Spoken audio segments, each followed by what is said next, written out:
नमस्कार दोस्तों, स्वागत है आपका साक्षी की आवाज़ चैनल में। तो दोस्तों, आज की कहानी है जब बुढ़ापे में औलाद के कारण बूढ़ी माँ ने खोया अपना सुहाग, तो औलाद का गुस्से में ऐसा बुरा हाल किया कि उन्होंने अपना इंसाफ खुद ही कर लिया। आखिर ऐसा क्या किया उस बूढ़ी माँ ने गुस्से में आकर, आइए जानते हैं।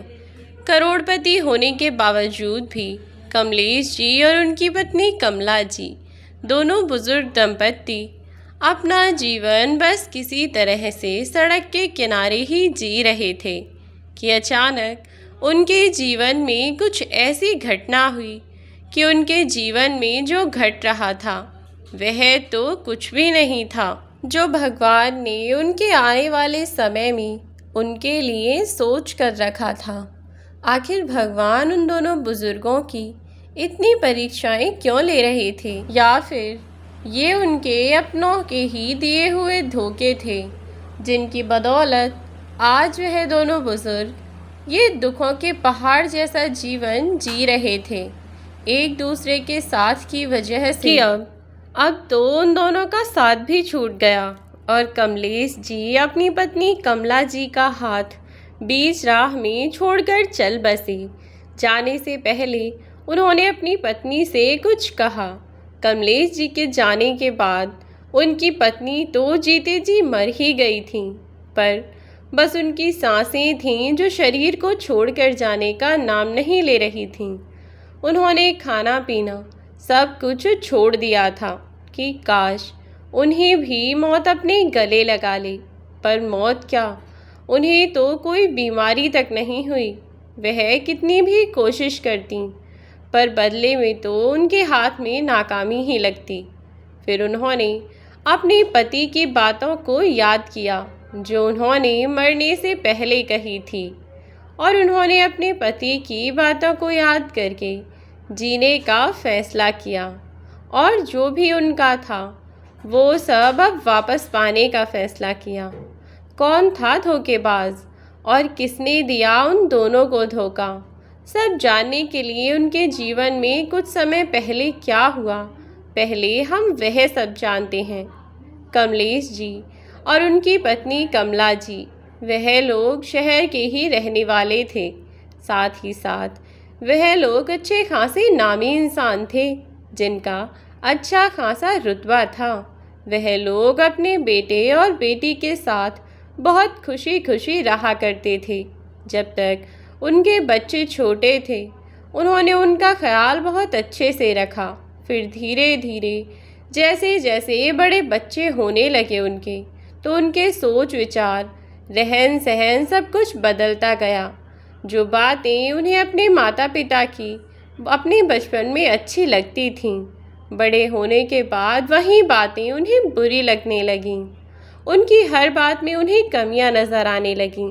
कमलेश जी जो कि एक स्कूल में अध्यापक थे, साथ ही उनकी पत्नी भी घर पर ही बच्चों को ट्यूशन पढ़ाया करती थीं, जिससे कि और बच्चे भी उनकी इज्जत किया करते थे।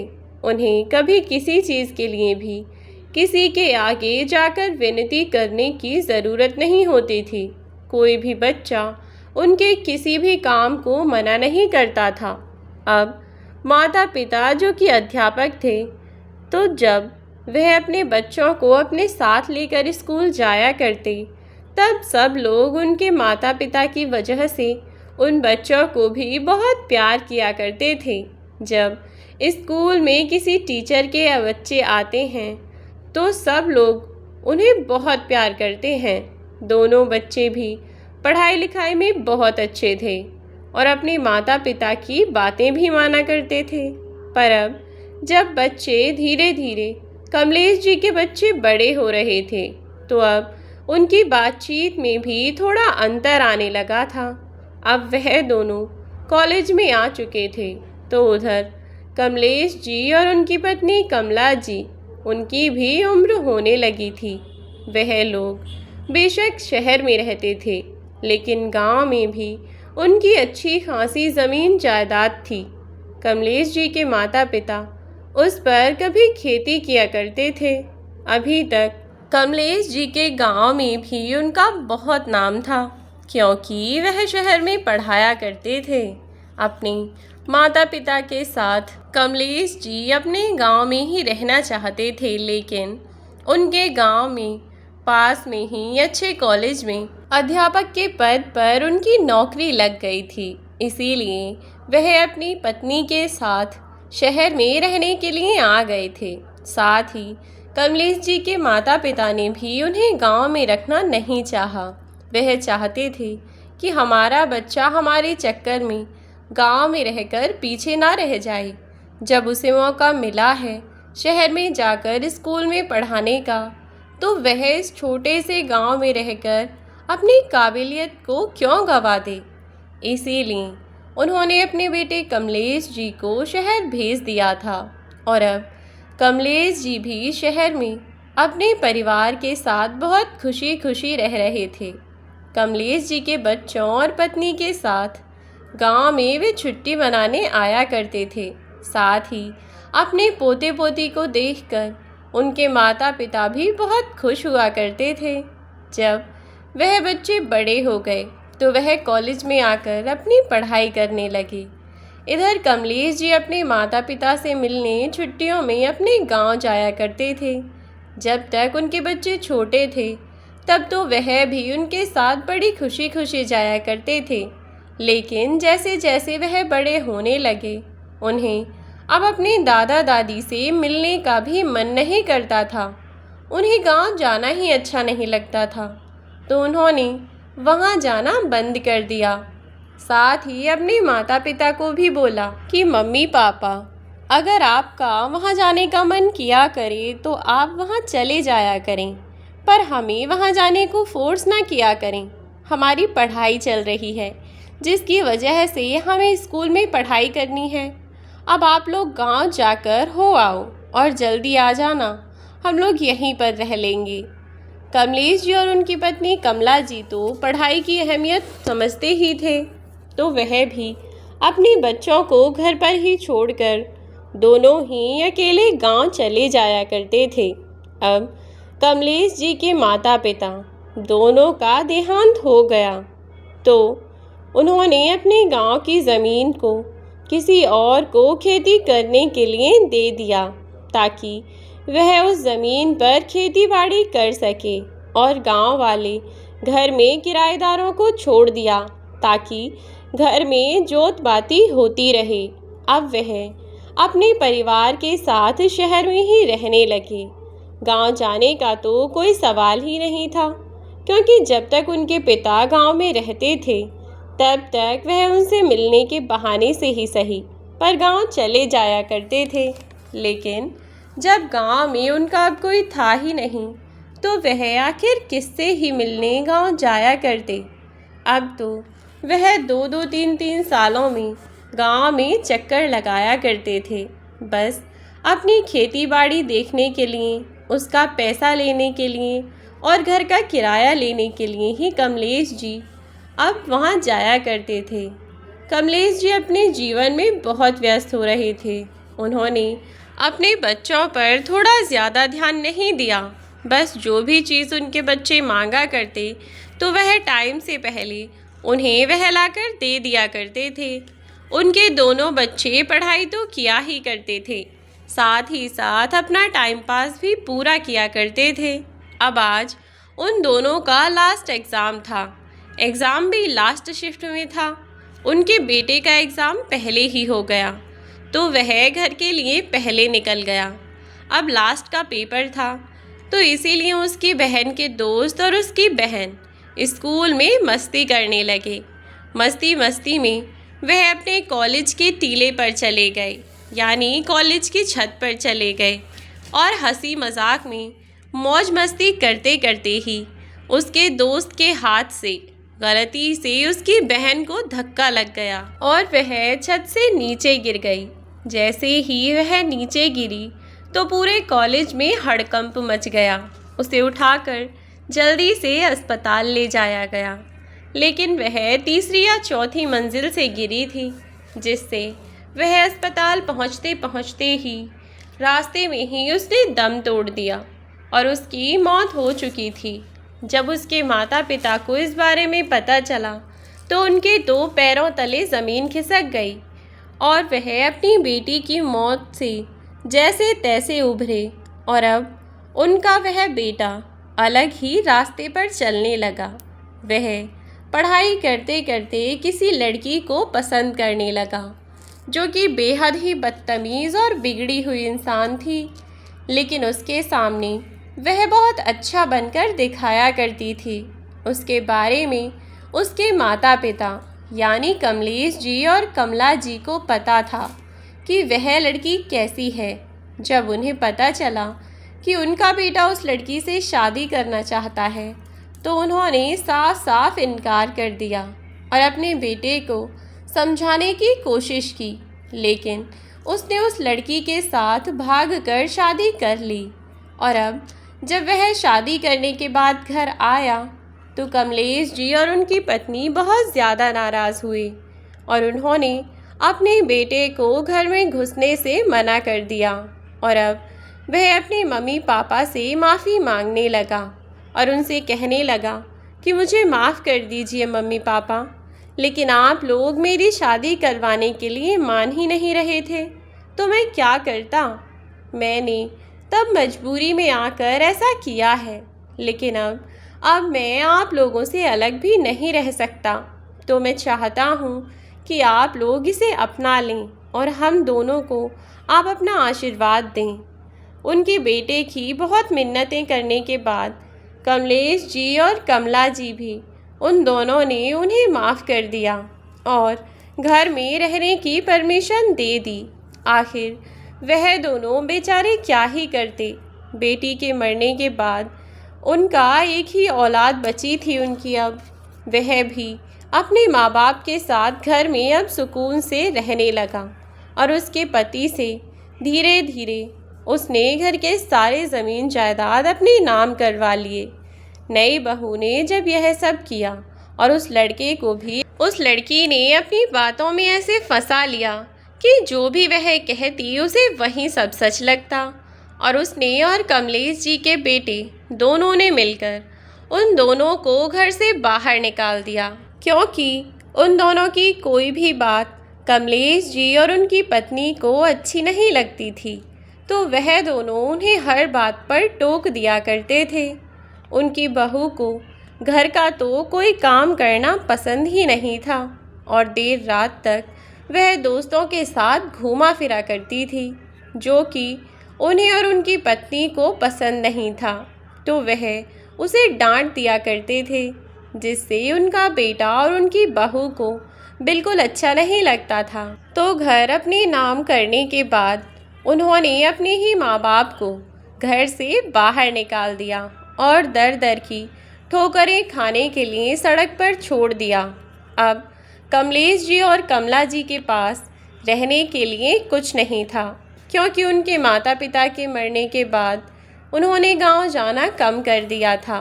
और अब जब से उनकी बेटी उन्हें छोड़कर गई थी, तब से वह किसी भी चीज़ के बारे में ज़्यादा याद नहीं रख पाते थे।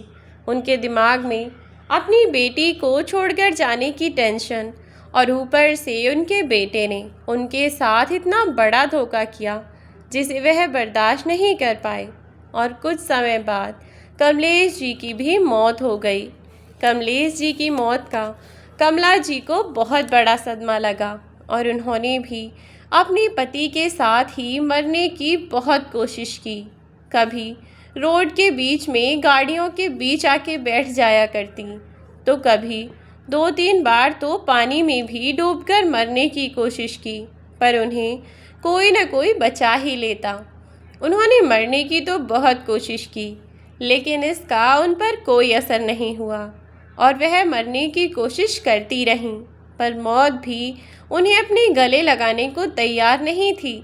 या फिर कह लो कि भगवान चाहते थे कि उनके साथ जिसने इतना बुरा किया उसे भी एक बार वे सबक ज़रूर मिलना चाहिए। और तब कमला जी को याद आया कि कमलेश जी ने मरते वक्त उनसे एक वादा लिया था कि कुछ भी हो जाए वह जिएंगी, और जो भी कुछ उनके बेटे और बहू ने उनके साथ किया है वह अपना सब कुछ उनसे वापस लेंगी और उनके किए कर्मों की उन्हें सज़ा ज़रूर दिलाएंगी। अब जब कमला जी को यह सब याद आया, तब उन्होंने यह निश्चय किया कि वह अपने पति की मौत का बदला ज़रूर लेंगी और अपने बेटे और उसकी पत्नी को उनके किए हुए कर्मों की सज़ा ज़रूर दिलाएंगी। अब कमला जी अपने मरे हुए पति के वादे को पूरा करने का निश्चय कर चुकी थीं। तभी वह उस स्कूल में वापस जा पहुंची और वहां जाकर वह वॉचमैन से कहने लगीं कि मुझे स्कूल के प्रिंसिपल से मिलना है, मुझे यहाँ बच्चों को पढ़ाना है, मुझे इस वक्त नौकरी की बहुत सख्त ज़रूरत है। आप कृपया कर एक बार प्रिंसिपल से मेरी बात करवा दीजिए।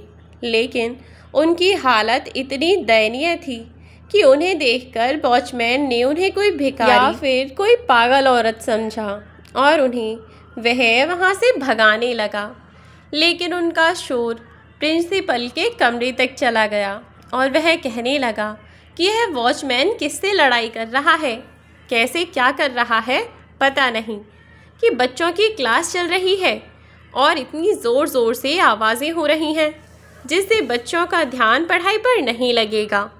तो प्रिंसिपल वॉचमैन के पास जाकर उससे कहने लगा।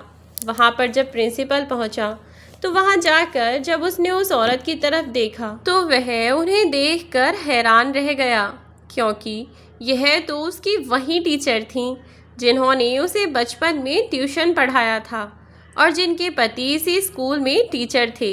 लेकिन उनकी ऐसी हालत देखकर वह समझ नहीं पा रहा था कि आखिर इनकी हालत ऐसी हुई कैसे।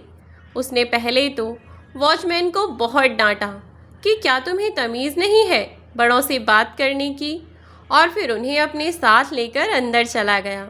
अपने कैबिन में उसने कमला जी को ले जाकर बिठाया, उन्हें पानी दिया और शांत कराकर उनसे पूछा कि आखिर कैसे हुई आपकी यह हालत और वह क्या कर रही हैं यहाँ पर। तब कमला जी ने उसे अपनी सारी बात शुरू से अंत तक बता दी और उनकी यह बात सुनकर उनकी आंखों में भी आंसू भर आए कि भला कोई बेटा अपनी माँ के साथ ऐसा कैसे कर सकता है। पर कोई बात नहीं, जो होना था सो हो गया। उसने कमला जी को धैर्य बंधाते हुए कहा कि कोई बात नहीं है मैडम जी, मैं भी तो आपके बेटे जैसा ही हूँ। आज से आप मेरे साथ मेरे ही घर में रहेंगी। आज से मेरी दो दो माएँ होंगी। आप चिंता मत कीजिए, जैसे मैं अपनी माँ का ख्याल रखता हूँ आज से वैसे ही मैं आपका भी ख्याल रखूँगा। आपको किसी चीज़ की टेंशन लेने की कोई ज़रूरत नहीं है। उन्होंने पहले तो उसकी बात सुनी और उन्हें उसकी बात सुनकर थोड़ा सा सुकून सा महसूस हुआ। लेकिन फिर वह सोचने लगी कि शायद मेरी ही परवरिश में कोई कमी रह गई होगी, तभी तो मेरे इतना लाड़ प्यार करने के बावजूद भी मेरा बेटा ऐसा निकला। और आज यह अनजान लड़का जो मुझे अपनी माँ बनाने के लिए भी तैयार है, अपनी माँ समान समझ रहा है। इसकी परवरिश इसकी माँ ने कितने अच्छे से की होगी, जिसे बड़ों का कितना आदर करना भी आता है। मैंने तो बस इसे पढ़ाया ही था, लेकिन आज यह मेरी इतनी मदद कर रहा है। उन्होंने उससे विनती की और कहा कि मैं यहाँ पर पढ़ाकर तुम्हारे साथ रहूँगी बेटा। मैं यह नहीं चाहती कि मैं किसी पर भी अब बोझ बनूँ, क्योंकि जिसकी खुद की औलाद अपने माँ बाप का बोझ नहीं उठा सकती तो वह दूसरे से क्या ही उम्मीद कर सकते हैं। इसीलिए मैं तुम पर कोई बोझ नहीं बनना चाहती हूँ। और रही बात मेरे बेटे और बहू की, तो अब मैं उन्हें भी बहुत अच्छे से सबक सिखाना चाहती हूँ, जिसकी वजह से मेरे पति मुझे छोड़कर इस दुनिया से बहुत दूर चले गए। मैं उनकी मौत का बदला ज़रूर लूँगी। मेरे बेटे और बहुओं के लालच के चलते उन्होंने मेरे पति को घर से बाहर निकाल दिया। अब मैं उन दोनों के साथ भी वही करूँगी जो उन दोनों ने मेरे साथ किया है। जिस घर ज़मीन जायदाद के लिए उन्होंने अपने माँ बाप को ही घर से बाहर निकाल दिया, अब मैं उनके पास एक फूटी कौड़ी भी नहीं छोड़ूंगी। और उस झूठी लड़की का सच मैं अपने बेटे के सामने भी लाकर रहूँगी, जिससे कि उसे भी तो पता चले कि उसने जो किया था वह कितना सही था और कितना गलत था। उस लड़के ने भी मैडम जी से कहा कि मैडम जी, आप जैसा कह रही हैं वैसा ज़रूर होगा और इसमें मैं भी आपका साथ दूंगा, लेकिन इससे पहले आपको मेरे साथ चलना होगा। और वह उन्हें अपने साथ लेकर अपने घर चला गया। उसने पहले तो उन्हें थोड़ी सी शॉपिंग करवाई, उनकी थोड़ी हालत सुधारी, उन्हें खाना खिलाया और फिर अपने साथ अपने घर ले गया। अपनी माँ को उसने उनके बारे में सारी बातें बता दी और उसकी माँ ने भी उन्हें अपने घर में रहने की परमिशन दे दी। वह उन्हें अपनी छोटी बहन की तरह प्यार करने लगी थी। अब वे लोग उस घर में बहुत प्यार से एक साथ रहते थे। साथ ही साथ कमला जी ने अपने बेटे और बहू को भी सबक सिखा दिया। पहले तो उन्होंने अपने बेटे को उसकी पत्नी का असली चेहरा उसे दिखाया, फिर अपने बेटे और बहू को उन्होंने जेल की सलाखों के पीछे डलवा दिया। अब वह दोनों सारी ज़िंदगी जेल में ही बिताएंगे और अपने बुढ़ापे के बचे हुए दिन जेल से बाहर आकर जैसे चाहे वैसे चाहे बिताएंगे। उन्होंने अपनी सारी ज़मीन जायदाद उन्होंने उनसे वापस ले ली और यह सब करने में उनका साथ उनके उस स्टूडेंट ने दिया। अब वह उसे अपने बेटे की तरह प्यार करती हैं और वह भी उन्हें कभी किसी चीज़ की कमी नहीं होने देता और वह अपनी दोनों माँओं के साथ खुशी खुशी रह रहा है। उसने अपनी टीचर का भी साथ दिया और उनकी धोखेबाज बहू का सच सबके सामने लेकर आए थे। एक अमीर लड़का बनकर उनकी बहू से उसने बात करना शुरू किया और धीरे धीरे उसे जब यह लगा कि यह लड़का उसके पति से भी ज़्यादा अमीर है और यह उसका उससे भी ज़्यादा अच्छे से ध्यान रख सकता है, तो तब उसने अपने पति से झूठ बोलकर उस लड़के से मिलने जाने लगी। धीरे धीरे उसने उसे अपनी बातों में फंसाना शुरू कर दिया। उसने उससे कहा कि मेरे पास इतना पैसा है कि मैं चाहूँ तो तुम्हें हर चीज़ सोने में ला कर दे सकता हूँ। तुम चाहो तो तुम्हारे लिए मैंने एक गिफ्ट तैयार कराया है। अगर तुम्हारा मन हो मुझसे मिलने का तो तुम आज शाम आ जाना और मैं तुम्हें वह गिफ्ट दे दूँगा। वह सोचने लगी कि आखिर ऐसा क्या होगा। वह उससे मिलने के लिए वहाँ जाने लगी। अपने पति से उसने झूठ बोला कि आज मैं अपने मम्मी पापा से मिलने के लिए जा रही हूँ और फिर उसने वहाँ जाने के लिए एक ऑटो लिया। वहाँ जाकर जब वह उससे मिला और अपना गिफ्ट मांगने लगी तब उसने उसे डायमंड नेकलेस दे दिया और वह उसे देखकर बहुत ज़्यादा खुश हुई और उसका घर देखकर उसने अंदाज़ा लगा लिया कि वह जितना अमीर उसे समझती थी यह तो उससे भी ज़्यादा अमीर है और यह मेरे सारे शौक़ मौज पूरे करवा सकता है। लेकिन उसने उसको यह जाहिर नहीं होने दिया कि वह पैसे के लिए उसके साथ आई है और ना ही उसने उसे यह बताया था कि उसका पति भी है। वह उसे जब भी मिलने आती है या वीडियो कॉल पर बात करती तो बिल्कुल ऐसे जैसे वह एक लड़की है। अपना मंगलसूत्र एक साइड रखती और अपनी मांग का सिंदूर भी मिटा देती थी। अब वह अपने पति के साथ साथ उसे भी धोखा देने लगी थी। उसे रिश्तों की कोई अहमियत नहीं थी, उसे तो बस पैसे चाहिए थे, उसे तो पैसों से ही मतलब था। उसने धीरे धीरे उस लड़के से मिलना जुलना ज़्यादा कर दिया, अपने पति से इस बारे में झूठ बोलने लगी और जब वह रोज़ तीसरे दिन घर से बहाने बनाकर जाने लगी तब उसके पति को भी उस पर शक हुआ कि पहले तो ना ही यह कहीं कभी अपनी फ्रेंड से मिलने जाती थी और ना ही कभी अपने माँ बाप से मिलने। अब तो इसका रोज़ तीसरे दिन का बहाना होता जा रहा है कि कभी सहेली से मिलने जा रही हूँ तो कभी मम्मी पापा से तो कभी बहनों से।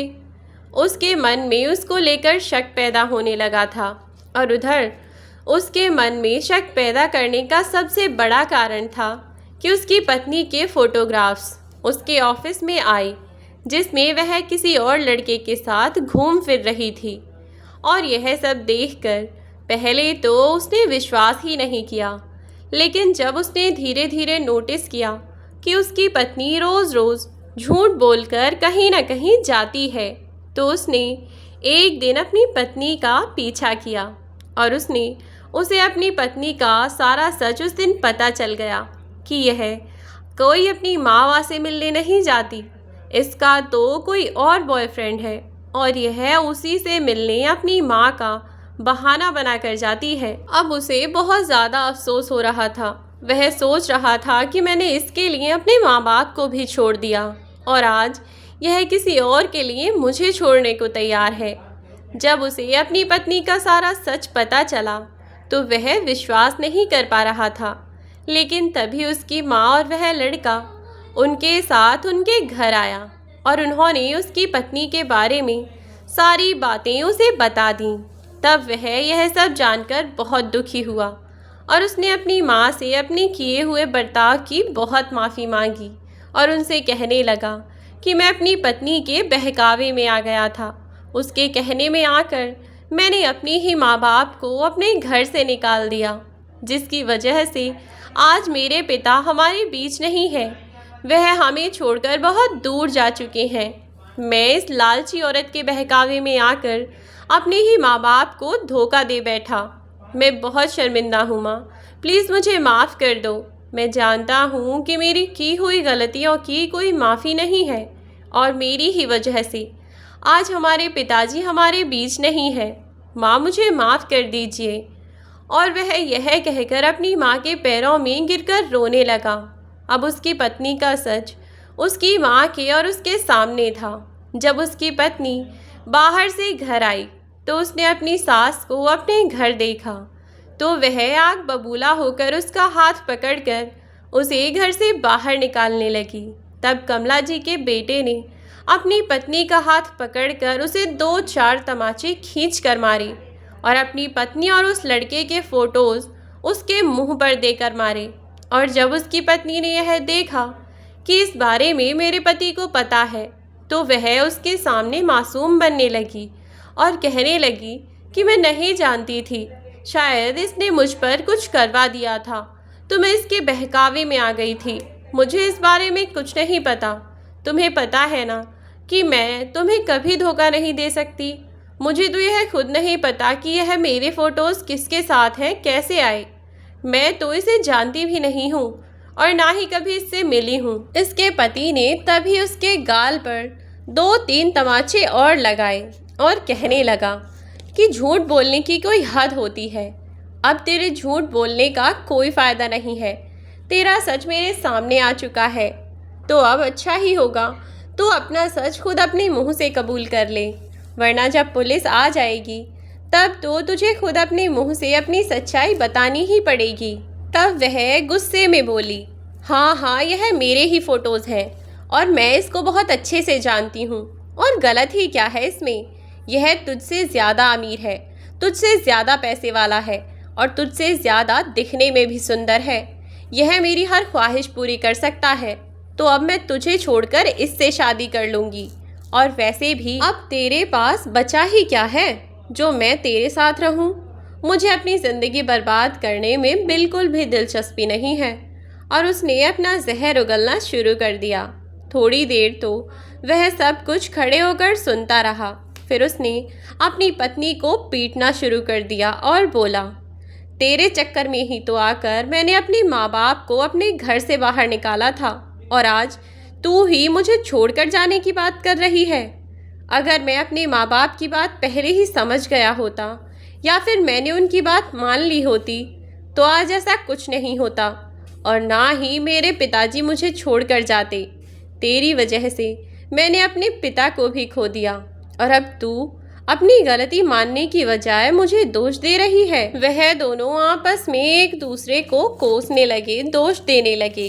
तभी कमला जी ने पुलिस को फ़ोन किया और उन दोनों को धोखाधड़ी के इल्ज़ाम में जेल करा दी कि उन्होंने धोखे से मेरी ज़मीन जायदाद, मेरा घर, सब कुछ अपने नाम करा लिया। इसीलिए आप इन्हें गिरफ्तार कर लीजिए और मेरी नज़रों से दूर ले जाइए। मैं इन लोगों की शक्ल भी नहीं देखना चाहती। अब उसकी यह बात सुनकर पुलिस वाले उन दोनों को ले जाने लगे। तब उनका बेटा बोला कि माँ, मुझे माफ़ कर दीजिए, मैं आप ही के साथ रहना चाहता हूँ, मुझे जेल नहीं जाना माँ, मुझे माफ़ कर दीजिए। और वह अपनी माँ के पैरों में गिड़गिड़ाने लगा।